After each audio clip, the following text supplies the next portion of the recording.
ഒരെണ്ണം കൂടി ഉണ്ടാവുന്നേ, ഒരെണ്ണം കൂടി ഉണ്ടാവും.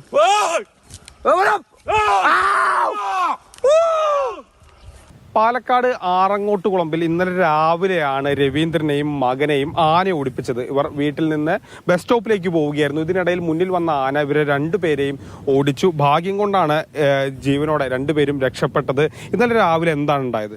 ഞാൻ മകനെ സ്കൂളിൽ കൊണ്ടുവിടാൻ വേണ്ടി ബസ് കയറ്റി വിടാൻ വേണ്ടിയിട്ട് 6:30 ബസ്സിന് വിടാൻ വേണ്ടിയിട്ട് കൊട്ടേക്കാട് ബസ് സ്റ്റോപ്പിലേക്ക് പോകുമായിരുന്നു.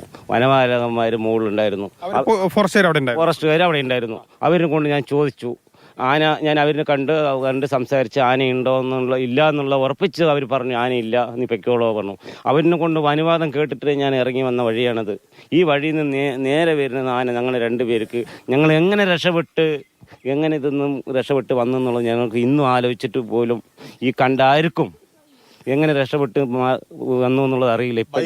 ബൈക്കിലായിരുന്നു. ബൈക്കും സ്ലോ ആയിട്ട് തന്നെയാണ് വന്നത്. പക്ഷെ എങ്ങനെ രക്ഷപ്പെട്ടത് ഞങ്ങൾക്ക് ഇപ്പോഴും ആ പറയിലും ഇന്നും ബൈക്ക് അവിടെ നിർത്തി ഇറങ്ങി ഓടി. ഞങ്ങൾ വണ്ടി ആന നേരിട്ട് തന്നെയാണ് വരുന്നത്. ഞങ്ങൾക്ക് മാറാൻ എവിടെയും ഓടി മാറാൻ ഒരു വഴി ഉണ്ടായിരുന്നില്ല. ഞങ്ങൾ എങ്ങനെയോ രക്ഷപ്പെട്ടു, ഞാൻ മകനും രക്ഷപ്പെട്ടു. അപ്പോൾ ഈ വീഡിയോ എടുത്തു. ഞങ്ങൾ ഫോറസ്റ്റായിട്ട് എന്നെ റോങ് ആയിട്ട് ഒരുപാട് സംസാരിച്ചു. അവർ പറഞ്ഞു എൻ്റെ മകൻ്റെ ലൈഫ് കളയും, നിങ്ങൾ എന്തിനു വീഡിയോ എടുത്ത്. ഫോറസ്റ്റുകാരന് വീഡിയോ എടുത്തു, ആനന് വീഡിയോ എടുത്തു, എല്ലാ തെളിവും നമ്മുടെ കയ്യിലുണ്ട് എന്നുള്ളത് അറിഞ്ഞുകൊണ്ട് നിങ്ങൾ എന്തിനു വീഡിയോ എടുത്ത്, നിന്റെ മകൻ്റെ ലൈഫ് വരെ പോകും ഭീഷണിപ്പെടുത്തി.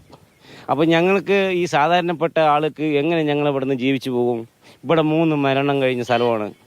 പരാതി പറഞ്ഞു, ഒരുപാട് ആളിനെ പരാതി പറഞ്ഞു. സ്ഥിരം കേമാണ് ആന ഇവിടെ. വല്ലാണ്ട് ആന ഒരു ദിവസവും പോലും മാറി നിന്നിട്ടില്ല. ദിവസം ആന ഇന്നലെ രാത്രി ഇവിടെ ഉള്ളവർ ഉറങ്ങിയിട്ടില്ല. ഭാഗ്യം കൊണ്ടാണ് ഇവർ രക്ഷപ്പെട്ടത്. ഫോറസ്റ്റുകാരോട് ചോദിച്ചിട്ട് ഈ വഴിയിൽ ആന നിൽക്കുന്നുണ്ടോ എന്ന് ചോദിച്ചപ്പോൾ ഇല്ല എന്ന് പറഞ്ഞിട്ടാണ് ഇവർ എത്തിയത്. എന്നിട്ടും ആനയുടെ മുന്നിൽ പെടുകയായിരുന്നു. ഭാഗ്യം കൊണ്ട് ഏതായാലും 2 പേരും ഇന്നലെ പുലർച്ചെ രക്ഷപ്പെട്ടു.